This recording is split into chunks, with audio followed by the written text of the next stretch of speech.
नमस्कार दोस्तों, क्राइम के एक और नए कहानी में आप लोग का स्वागत है। दोस्तों, ये कहानी बिहार से दिल्ली आई एक लड़की की कहानी है।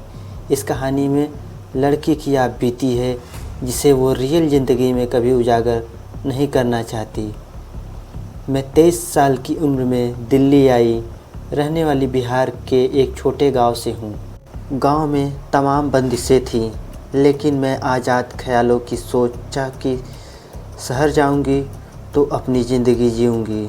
देखने में खूबसूरत हूँ, सरकारी नौकरी की तैयारी करूंगी, साथ में किसी कंपनी में रिसेप्शनिस्ट बन जाऊंगी।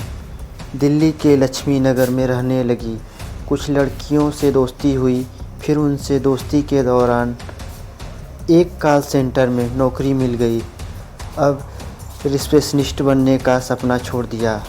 यहाँ अच्छा लगने लगा, लेकिन समय के साथ पढ़ाई के लिए समय कम मिलता था तो टेंशन बढ़ने लगी। अब टेंशन बढ़ी तो उसे दूर करने का सहारा तलाशने लगी। अकेलापन दूर करने के लिए फेसबुक फ्रेंड के आई करीब। उसी सहारे की तलाश में फेसबुक और इंस्टाग्राम पे समय बिताने लगी, दोस्ती करने लगी। उसी समय एक दोस्त मिला जो मेरे फ़ोटो को अक्सर लाइक करता था, कमेंट करता था। मुझे लगा कि उसका प्रोफाइल देखना चाहिए। मैंने भी उसका प्रोफाइल देखा तो वो नोएडा का रहने वाला था, देखने में हैंडसम, स्मार्ट।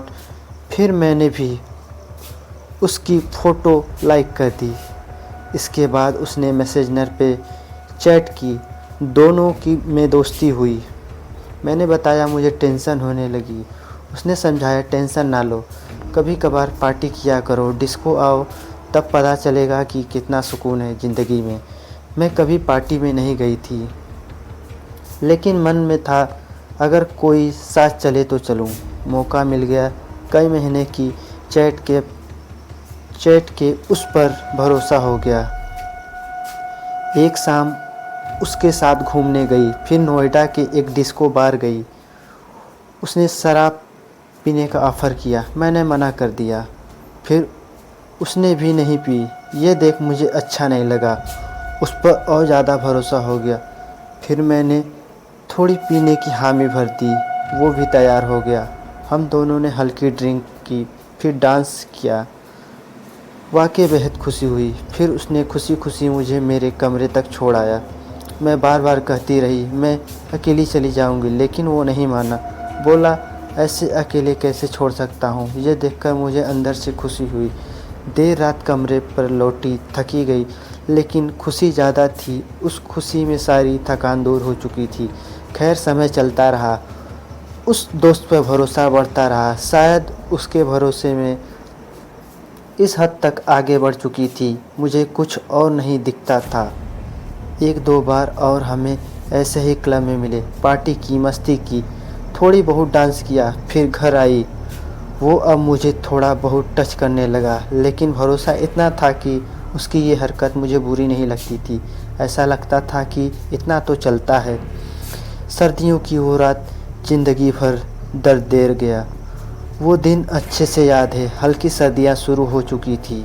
उसने मुझे अपने दोस्तों के संग एक पार्टी में बुलाया।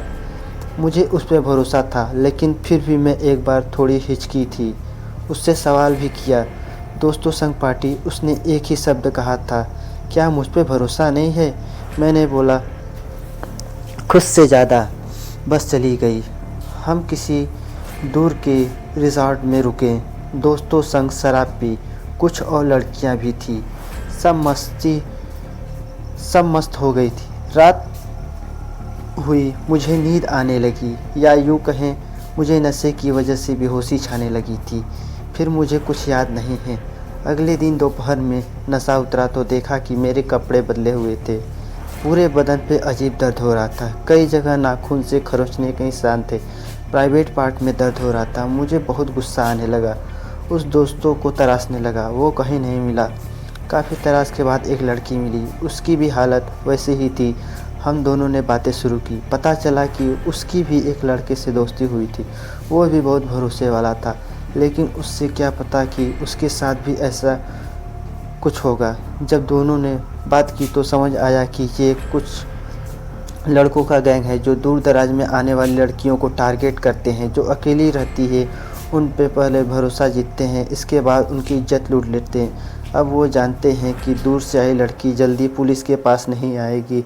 हम बहुत चाहते थे लेकिन चुप रहें, ये बात किसी को बता नहीं पाए। उस लड़की के नंबर पर संपर्क किया तो वो नंबर बनता। फेसबुक पे भी उससे संपर्क नहीं हो पाया।